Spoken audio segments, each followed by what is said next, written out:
ರಾಜ್ಯದ ಜನತೆಗೆ ನರೇಂದ್ರ ಮೋದಿಜಿ ಅಭಿಮಾನಿ ಬಳಗದಿಂದ ನಮಸ್ಕಾರ. ಸ್ನೇಹಿತರೆ, ಅನೇಕ BJP ಅಭಿಮಾನಿಗಳು ನಮಗೆ ಆವಾಗ ಫೋನ್ ಮಾಡಿ ಒಂದು ಪ್ರಶ್ನೆ ಕೇಳ್ತಿದ್ದರು.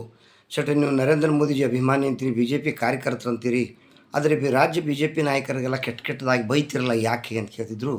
ನಾನು ಆವಾಗ ಅವರಿಗೆ ಸಮಯ ಬಂದಾಗ ಇದಕ್ಕೆ ಉತ್ತರ ಕೊಡ್ತೀನಿ ಅಂತ ಹೇಳಿದೆ. ಸ್ನೇಹಿತರೆ, ಇವತ್ತು ಸಮಯ ಬಂದಿದೆ. ನಮ್ಮ ಕರ್ನಾಟಕದ BJP ಹರಾಮ್ಖೋರ್ ನನ್ನ ಮಕ್ಕಳಿಗೆ ನರೇಂದ್ರ ಮೋದಿಜಿ ಅಭಿಮಾನಿಯಾಗಿ ನಾನು ಯಾಕೆ ಬೈತೀನಿ ಅಂತನ್ನೋದು ಕೇಳ್ಕೊಳ್ರಿ. ಕಾಂಗ್ರೆಸ್ ಸರ್ಕಾರ ಸಿಕ್ಕಾಪಟ್ಟೆ ಸಾಲ ಮಾಡಿ ಎಲ್ಲ ಬೆಲೆಗಳನ್ನು ಏರಿಸಿ ಮೊನ್ನೆ ವಿಧಾನಮಂಡಲ ಅಧಿವೇಶನ ಶುರುವಾಗೋದು ಮೊದಲನೇ ದಿನಾನೇ ಶಾಸಕರ ಮತ್ತು ಮಂತ್ರಿಗಳ ಮತ್ತು ಅವ್ರ PAಗಳ ಸಂಬಳವನ್ನು 50% ಜಾಸ್ತಿ ಮಾಡಿದೆ. 1% ಅಲ್ಲ, 2% ಅಲ್ಲ. ಇಲ್ಲಿ ಜನ ದುಡಿದು ತಿನ್ನೋರು ಪರಿತಪಿಸ್ತಾ ಇದ್ದಾರೆ. ಆದರೆ ಇವರು ರಾಜಕಾರಣಿಗಳು ಕರದಾತರ ದುಡ್ಡಿನಲ್ಲಿ ಚಿಂದೆ ಓಡಾಯಿಸೋದಕ್ಕೆ 50% ಒಂದೇ ಸಲ ಸಂಬಳವನ್ನು ಜಾಸ್ತಿ ಮಾಡ್ಕೊಂಡಿದ್ದಾರೆ. ರಾಜ್ಯ ಸರ್ಕಾರ ಈ ಥರ ದುರಾಡಳಿತ ಮಾಡಿದಾಗ ಜನವಿರೋಧಿ ನೀತಿಯನ್ನು ಅನುಸರಿಸ್ತಾ ಇರುವಾಗ ಅದನ್ನು ವಿರೋಧ ಮಾಡೋ ಕೆಲಸ ಯಾರಾಗಂತಂದರೆ ವಿರೋಧ ಪಕ್ಷದವ್ರದ್ದು. ಆದರೆ ನಮ್ಮ ಕರ್ನಾಟಕದ ರಾಜ್ಯದ BJPಯ ಹರಾಮ್ಖೋರ್ ರಾಜ್ಯ ನಾಯಕರು ಆ ಬೆಲೆ ಇದು ಸಂಬಳ ಜಾಸ್ತಿ ಮಾಡಿದ್ದನ್ನು ಸಮರ್ಥನೆ ಮಾಡ್ಕೊಂಡಿದ್ದಾರೆ.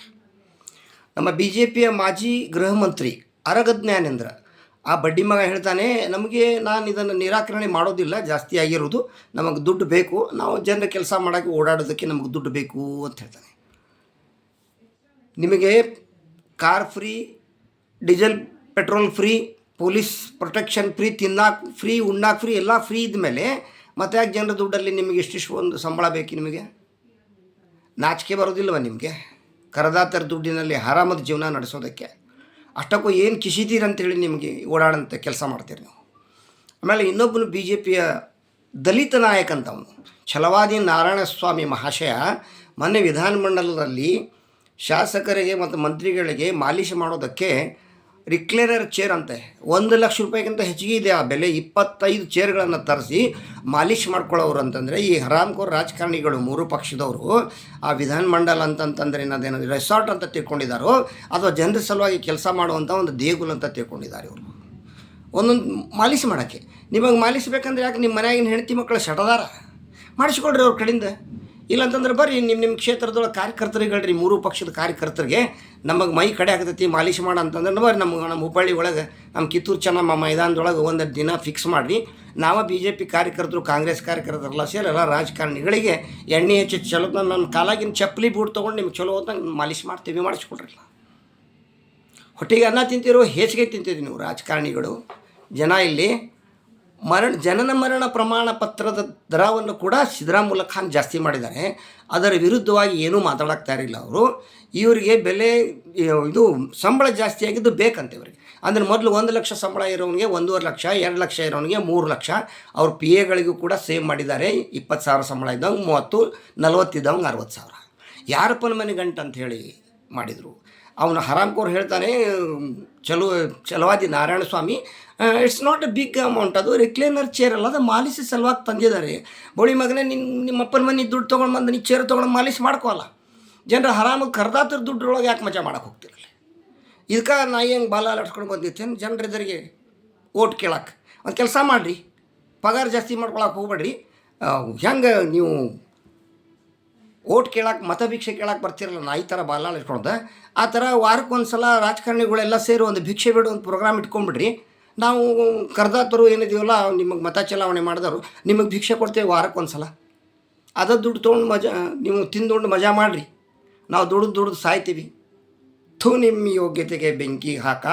ಆ ನಾಮರ್ಥ ಅಶೋಕ್ ವಿರೋಧ ಪಕ್ಷದ ನಾಯಕಾಗಿ ಇವತ್ತು ಬಜೆಟ್ ಮಂಡನೆ ಆಗಿದ್ದಕ್ಕೆ ಸಿದ್ದರಾಮುಲ್ಲ ಖಾನು ಸಾಬ್ರ ಸಲುವಾಗಿಯೇ ಬಜೆಟ್ ಮಂಡನೆ ಮಾಡ್ತಾನಂಥದ್ದು ನಿರೀಕ್ಷಿತವಾಗಿ ಇತ್ತು. ಯಾಕಂತಂದರೆ ಅವ್ರು ಸಾಬ್ರಿಗೆ ಭಾಷೆ ಕೊಟ್ಟು ಅಧಿಕಾರಕ್ಕೆ ಬಂದಿದ್ದಾರೆ.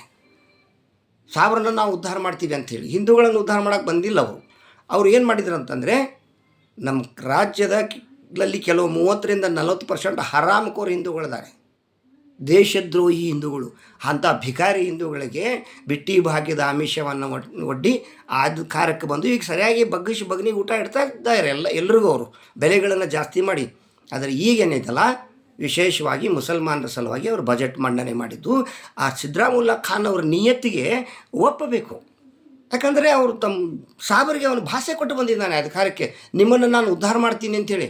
ಆದರೆ ನಮ್ಮ ಬಿ ಜೆ ಪಿ ಹರಾಮ್ಖೋರ್ ನನ್ನ ಮಕ್ಕಳಿಗೆ ನರೇಂದ್ರ ಮೋದಿ ಅಭಿಮಾನಿಗಳು ನರೇಂದ್ರ ಮೋದಿಯವರ ಹೆಸರು ತೊಗೊಂಡು ಹಿಂದೂಗಳನ್ನು ಉದ್ಧಾರ ಮಾಡ್ತೀನಿ ಅಂತೇಳಿ ಹಿಂದೂಗಳಿಗೆ ಮಂಕ್ ಬೂದಿ ಏರಿಸಿ ಅಧಿಕಾರಕ್ಕೆ ಬಂದು ನೀವು ಹಿಂದೂಗಳಿಗೆ ಏನು ಮಾಡಿದಿರಿ? ನೀವು ಮಾಡಬೇಕಾಗಿತ್ತು ಹಿಂದೂಗಳಿಗೆ ಉದ್ಧಾರ. ಈಗ ಬರ್ತೀರಿ ಅದು ಜಮೀರ್ ಅಹ್ಮದ್ ಖಾನ್ ಪರವಾಗಿ ಬಜೆಟ್ ಮಂಡನೆ ಮಾಡಿದ್ದಾನೆ, ಪಾಕಿಸ್ತಾನ ಪರವಾಗಿ ಬಜೆಟ್ ಮಂಡನೆ ಮಾಡಿದ್ದಾನೆ, ಸಾಬರ್ ಸಲುವಾಗಿ ಬಜೆಟ್ ಮಂಡನೆ ಮಾಡಿದ್ದಾನೆ. ನಿನ್ನಂಥ ಶಂಡಬಡ್ಡಿ ಮಗ ವಿರೋಧ ಪಕ್ಷದ ನಾಯಕಿದ್ದರೆ ಮತ್ತು ಇದೇ ಕೆಲಸ ಆಗ್ತದೆ. ಲೋಫರ್ ವಿಜೇಂದ್ರ ಇದೇ ಡೈಲಾಗ್.